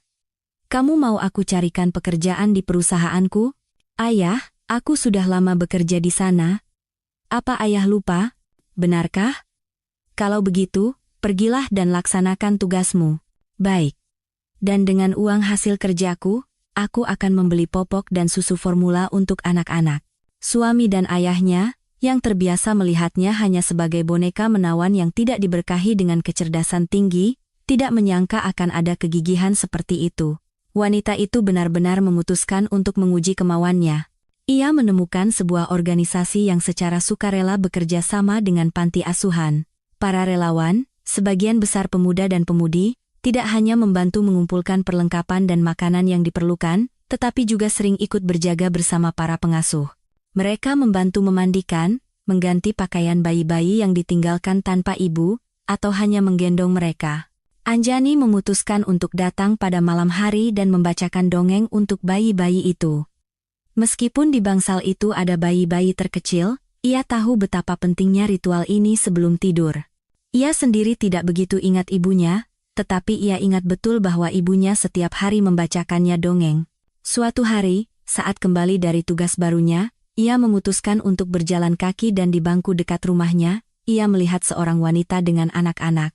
Seorang anak laki-laki dan perempuan, sekitar usia 5 dan 3 tahun, begitu manis dan menawan. Mereka berebut menceritakan kepada ibu mereka tentang peristiwa yang terjadi di taman kanak-kanak, dan ibu mereka mendengarkan dengan penuh perhatian, mengajukan pertanyaan. Anjani begitu terpesona dengan pemandangan itu, berhenti di dekatnya. Ia begitu menyukai keluarga itu sehingga ia memutuskan untuk mendekat dan berkenalan. Biasanya ia tidak melakukan hal seperti itu, tetapi di sini ada semacam dorongan hati. Halo. Saya tidak bisa lewat begitu saja tanpa mengagumi kalian, keluarga yang begitu indah. Anak-anak bersembunyi di belakang ibu mereka, tidak terbiasa dengan perhatian seperti itu dari orang asing. Oh, saya membuat kalian takut ya? Maaf, tidak apa-apa, mereka hanya sangat pemalu. Ibu anak-anak itu seumuran dengan Anjani. Seandainya aku sudah punya anak seumur mereka, pikir wanita itu dengan sedih. Dengan suara keras ia berkata, "Nama saya Anjani. Saya relawan di panti asuhan. Saya putuskan untuk jalan-jalan sebentar dan bertemu kalian. Saya Citra. Saya, Saka." Anak laki-laki itu tampaknya sudah berani dan memutuskan untuk memperkenalkan dirinya sendiri. Anak laki-laki berambut gelap dan bermata biru yang tampan itu mengingatkannya pada seseorang yang sangat ia kenal, tetapi ia tidak bisa mengingat siapa. Meskipun memiliki ingatan yang cukup baik terhadap wajah, wanita itu tidak mengingat nama, dan selalu kesulitan mengingat dari mana ia mengenal seseorang yang ia temui secara tidak sengaja. Namun, sekarang perasaannya benar-benar berbeda. Anak laki-laki itu, jelas belum pernah ia temui dimanapun, tetapi ciri-cirinya sangat ia kenal. Sementara ia berpikir sejenak, ayah keluarga itu mendekat, dan Anjani mengerti siapa yang diingatkannya oleh anak kecil itu adalah Bima, saudara suaminya. Ia tidak mengerti mengapa saudara-saudara itu berhenti berkomunikasi bertahun-tahun yang lalu. Secara pribadi, ia belum pernah bertemu dengannya. Ketika ia dan Reza menikah, Bima sedang wajib militer, dan kemudian mereka pergi ke luar negeri dan baru kembali belum lama ini. Selama ini ia hanya melihat saudara suaminya di foto, dan tentang keluarganya ia tidak tahu apa-apa. Ketika ia dan suaminya mengunjungi orang tuanya, topik tentang keluarga adik laki-lakinya sengaja dihindari. Ada apa dengan mereka? Pikir wanita itu, keluarga muda yang cantik dan rukun, anak-anak yang luar biasa. Mengapa ibu mertuanya, yang selalu begitu baik padanya, tidak pernah menyebutkan cucu-cucunya? Bima dan istrinya tidak mengerti siapa yang ada di hadapan mereka. Bahkan jika mereka melihatnya di foto bersama suaminya, mereka mungkin tidak akan mengenalinya sekarang tanpa riasan dan tatanan rambut, berpakaian sederhana. Pada saat itu, telepon berdering, dan Anjani, sambil melambaikan tangan sebagai tanda perpisahan kepada kenalan barunya, berjalan ke taman bermain anak-anak. Telepon dari suaminya, "Sayang, kamu kemana saja?" Telepon tidak diangkat. "Aku khawatir." "Ada apa?" "Aku matikan telepon tadi waktu menidurkan anak-anak, tidak ada apa-apa." "Dengar, kamu sekarang di mana?" "Di kantor." "Aku akan lembur hari ini." "Ada apa? Kamu punya rencana denganku?" Suara suaminya menjadi lebih pelan dan misterius. "Ya, aku mau mengajakmu pergi ke suatu tempat hari ini." "Ah," jawab suaminya dengan kecewa. "Padahal aku berharap bisa menghabiskan waktu berdua saja." "Kamu mau ke rumah siapa?" "Aku kenal mereka." "Kurasa kamu juga. Keluarga saudaramu?"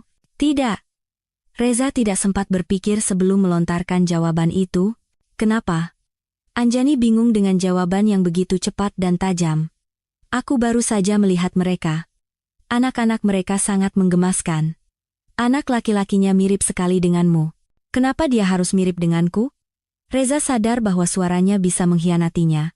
Ada nada histeris di dalamnya. Ia mengira istrinya sudah tahu segalanya. Kenapa juga dia harus pergi ke panti asuhan itu? Sudah saatnya ia menghentikan sirkus adopsi ini.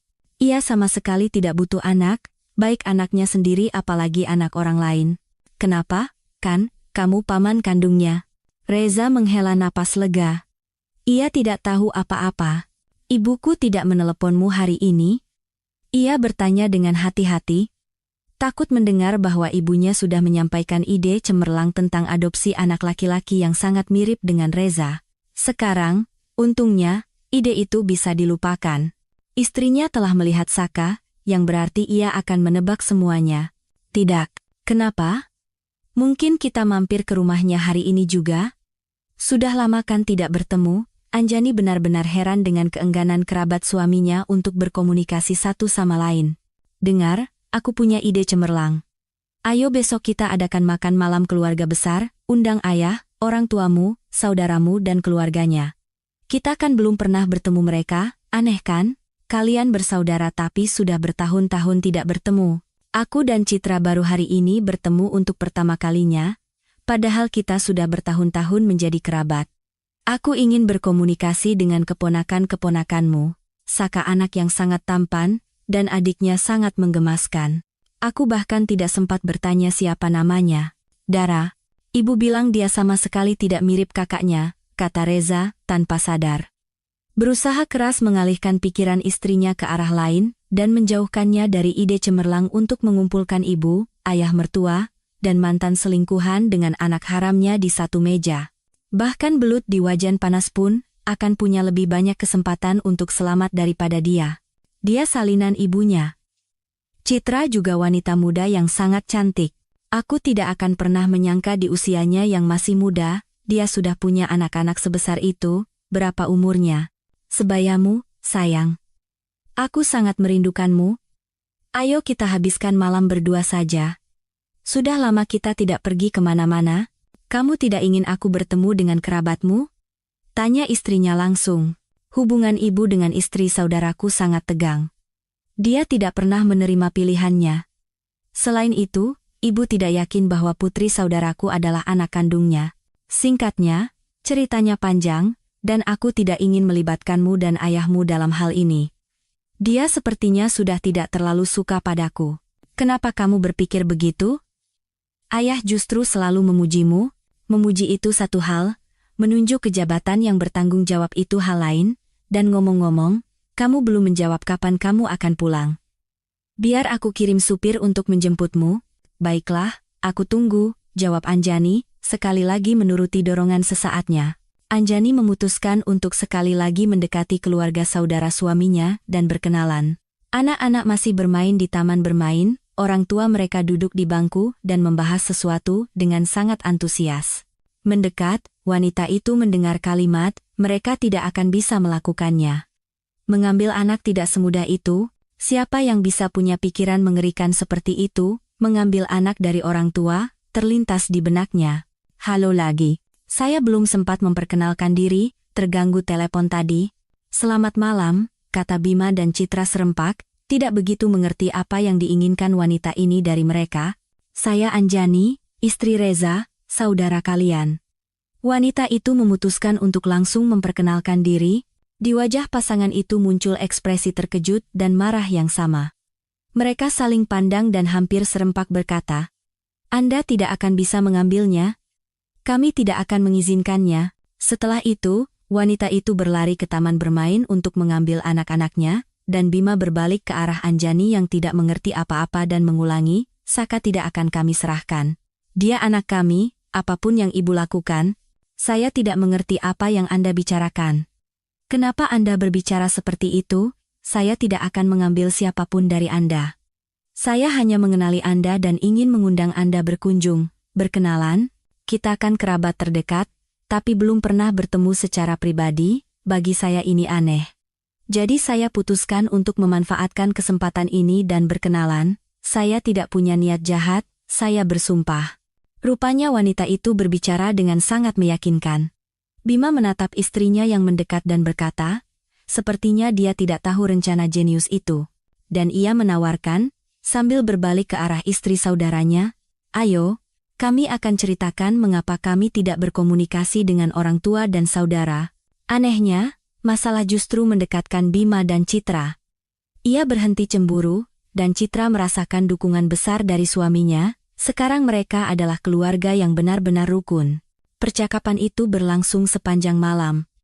Sementara Citra mengganti pakaian dan memberi makan anak-anak, Bima dan Anjani duduk di dapur. Kemudian istrinya menyalakan kartun untuk anak-anak dan bergabung dengan mereka. Anjani ngeri mendengar cerita itu. Seluruh dunianya yang ideal ternyata adalah tumpukan kebohongan. Suaminya telah berselingkuh selama bertahun-tahun, dan ibu mertuanya, tentang wanita itu, ia bahkan tidak mau berpikir. Betapa beruntungnya ia hari ini berhenti di dekat rumah mereka. Meskipun cerita itu mengerikan, ia tidak punya alasan untuk tidak percaya. Terlalu banyak bukti. Tetapi yang paling membuatnya terkejut adalah sinisme ibu mertuanya. Ia ingin memaksa Anjani membesarkan anak yang dilahirkan oleh selingkuhan suaminya. Di balik lapisan kebahagiaan keluarga mereka dengan Reza, ia akan menyembunyikan begitu banyak nasib yang hancur. Ia memandang anak-anak yang asyik menonton kartun. Saka memiliki profil suaminya, mata, rambut, bentuk kepalanya. Sungguh menakjubkan bagaimana seorang anak bisa begitu mirip dengan ayah yang sama sekali tidak membutuhkannya. Beberapa kali suaminya mencoba meneleponnya, ia menolak panggilannya, dan kemudian mematikan teleponnya sama sekali. Ia tidak ingin melihat atau mendengar siapapun. Tetapi tinggal sendirian sekarang juga menakutkan. Kemudian sebuah ide muncul di benaknya. Teman-teman, bolehkah aku menginap di sini malam ini? Aku tidak bisa pulang, dan aku tidak mau pergi ke rumah ayah. Tentu saja. Tinggallah. Kalian satu-satunya yang menceritakan seluruh kebenarannya padaku. Dan kita sekarang bukan orang asing lagi, punya begitu banyak rahasia bersama. Wanita itu tersenyum sedih dan keluar ke balkon. Ia ingin sedikit menghirup udara segar dan menenangkan pikirannya. Pada saat itu, pintu diketuk. Atau lebih tepatnya, hampir didobrak. Seolah-olah yang mengetuk bertekad untuk mendobraknya. Bima melihat melalui lubang intip dan melihat saudaranya yang marah di tangga. Membuka pintu, ia keluar, tidak mengizinkan Reza masuk ke apartemen. Kamu sudah gila mengetuk seperti itu? Anak-anak kami sedang tidur. Di mana istriku? Reza jelas khawatir. Sopir telah melaporkan bahwa Anjani tidak ada di alamat yang dituju, yang berarti hanya satu hal. Ia pergi berbicara dengan saudaranya. Fakta bahwa ia tidak mengangkat telepon selama beberapa jam hanya mengkonfirmasi dugaan itu. Untuk berjaga-jaga, Reza menelepon ayahnya dan beberapa temannya. Ia tidak ada di mana-mana, dan tidak ada yang melihatnya. Setelah mengetahui alamat saudaranya dari ibunya, Reza bergegas menyusul istrinya, menyadari betul bahwa hari ini kemungkinan besar adalah hari terakhir dari kehidupannya yang sudah menikah, karirnya, dan vapshiv sivo, shtoyevo akrujalo. Apartemen, mobil, liburan semua itu ia miliki hanya berkat istrinya. Anehnya, ia tidak merasakan penyesalan sekarang. Kebohongan itu seperti lapisan salju besar yang menekannya, tidak memungkinkan ia untuk hidup normal. Sekarang bongkahan itu akan runtuh. Apa yang akan tersisa setelahnya, ia harus lihat. Dia di sini. Tapi sebaiknya kalian tidak bertemu sekarang. Dia tahu semuanya. Semua apa? Semuanya, kata saudaranya singkat dan melanjutkan. Tentang perselingkuhanmu, tentang Saka adalah putramu, tentang ibu memutuskan untuk mengambilnya dari kami dan memberikannya padamu. Kenapa kamu menceritakannya padanya? Suara Reza tidak ada kemarahan, hanya kelelahan yang luar biasa. Kamu pikir dia tidak pantas tahu? Dia benar-benar mencintaimu, dan dia menginginkan anak darimu, bukan untuk memuaskan keinginannya. Kenapa kamu begitu padanya? Kenapa kalian semua begitu padanya? Tahu tidak, aku juga di bawah pengaruh ibu tidak menyadari betapa beratnya bagi Citra selama ini. Dia sabar. Seandainya kamu tahu berapa banyak yang harus ia lalui, aku bahkan senang ibu memikirkan rencana mengerikan dengan adopsi ini, itu membuat kami lebih dekat. Jika kamu mencintai istrimu, berjuanglah untuknya. Minta maaf, memohon. Tapi jika kamu hanya membutuhkannya sebagai cara untuk mencapai tujuan, jangan dekati dia lagi. Dia kuat. Dia akan sedih, sakit, tapi dia akan mengatasinya. Dari mana kamu tahu semua itu? Kamu tidak mengenalnya. Kamu yang tidak mengenalnya. Kami dalam beberapa jam mengenalnya lebih dari kamu dalam 7 tahun. Aku ingin berbicara dengannya. Dia tidak mau. Hari ini dia akan menginap di sini. Jika besok dia siap, aku akan meneleponmu. Saka benar-benar mirip denganku? Ya. Tapi jika kamu hanya mencoba mengambilnya dariku atau menceritakan kebenaran, aku akan menghancurkanmu. Dari ketenangan dan keyakinan yang diucapkan saudaranya, Reza mengerti bahwa rencana ibunya sejak awal sudah gagal. Saudaranya telah menjadi ayah terbaik yang bisa dibayangkan untuk anak itu. Ia bahkan merasakan sedikit cemburu. Putranya akan tumbuh di depan matanya tanpa kemungkinan mengetahui kebenaran. Kami sudah mengurus dokumennya. Sekarang Saka adalah putraku. Tes genetik bahkan jangan coba-coba. Itu tidak akan membantumu. Aku sejak awal menentang ide ibu. Dia sepertinya punya masalah serius dengan kepalanya. Aku akan membawanya ke spesialis. Bawalah. Aku tidak mau berhubungan dengannya lagi. Dan dengan ayah? Dia sangat senang saat mengunjungi kami beberapa hari yang lalu. Akhirnya bertemu cucu-cucunya. Tapi dia, bagi kami, tidak ada lagi. Citra sudah bertahun-tahun hidupnya dirusak olehnya. Dan aku, sejak lahir, dianggap orang tak berguna. Kami tidak kehilangan apa-apa, bahkan sebaliknya, mendapatkan, ayah berani melawannya. Jika kamu mau, kamu bisa sesekali datang. Tapi aku peringatkan, jika kamu hanya menyebutkan siapa kamu bagi Saka, aku pamannya. Dan aku tidak akan mengklaim lebih. Luar biasa.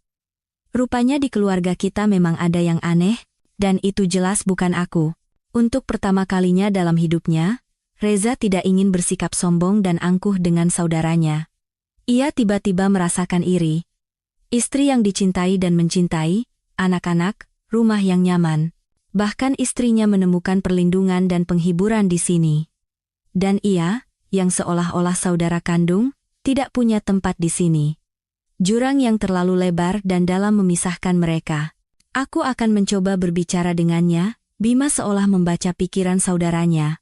Tapi sekarang kalian sebaiknya tidak bertemu. Kamu juga hari ini harus berpikir baik-baik bagaimana selanjutnya. Jelas bahwa seperti dulu tidak akan terjadi lagi. Tapi jika kamu tidak membutuhkannya dan kamu bersamanya demi uang dan kesempatan ayahnya, setidaknya jujurlah padanya. Kamu bisa mencapai segalanya dalam hidup tanpa ayah dan jabatannya. Kalimat terakhir itu diucapkan saudaranya lebih untuk mendukung, tetapi justru itulah yang terngiang di kepalanya sepanjang malam. Pagi harinya, Anjani pergi ke rumah temannya di luar kota, tidak memberitahukan lokasinya kepada siapapun kecuali Bima dan Citra. Hari itu, orang tua mereka harus bekerja sampai larut, dan anak-anak harus dijemput dari TK oleh neneknya.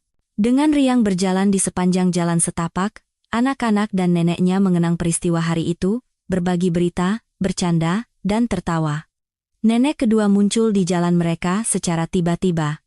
Dengan kasar ia mencengkeram lengan anak laki-laki itu, menariknya ke arahnya, mencoba melepaskan tangan keduanya dari neneknya. Sini kamu. Lepaskan anak ini. Dia seharusnya ada di tempat lain sekarang. Penampilan wanita itu, terus terang, tidak terlalu sopan. Apa yang Anda lakukan? Lepaskan Saka. Ibu Citra mulai panik mencari bantuan. Mereka hanya beberapa meter dari pintu masuk. Pada saat itu ia melihat seorang wanita duduk di bangku di taman bermain anak-anak dan memutuskan untuk memanggilnya. Tolong. Wanita gila ini mau mengambil anak. Wanita itu berbalik ke arah mereka, dan seolah mengenali mereka, berlari cepat ke arah mereka. Namun, Ibu Bima, melihat wanita itu, dengan cepat mengubah ekspresi wajahnya. Anjani, sayangku. Apa yang kamu lakukan di sini? Reza sudah mencarimu seharian. Tante Anjani, Tante kembali. Malam ini menginap di rumah kami lagi ya? Seru sekali sama Tante. Sambil memeluk anak-anak dan melepaskan tangan ibu mertuanya dari tangan anak laki-laki itu, Anjani menoleh ke kerabat suaminya. Dan dia tidak akan menemukanku, aku sudah mengajukan gugatan cerai. Aku sudah mengemasi barang-barangnya dan membawanya ke apartemen Anda. Suami Anda bahkan tidak bertanya apa penyebabnya. Dokumen apa, sayang? Lelucon apa ini? Kalian kan saling mencintai, aku dulu mencintainya. Tapi putra Anda itu, sama sekali tidak punya perasaan. Jangan membujukku, aku tahu semuanya. Tentang Reza punya anak. Wanita itu menatap tajam ke arah anak laki-laki yang berdiri di antara dua nenek, dan tidak mengerti apa yang terjadi. Dan tentang prestasinya yang lain. Ini semua karena mereka. Bimaku yang tidak berguna dan istrinya yang jalang. Mereka yang menghasutmu melawan aku, melawan Reza. Aku akan memberi mereka pelajaran. Mereka akan merangkak di kakiku nanti. Setelah kata-kata itu, wanita itu tiba-tiba membuat seringai mengerikan, memegangi jantungnya, dan jatuh.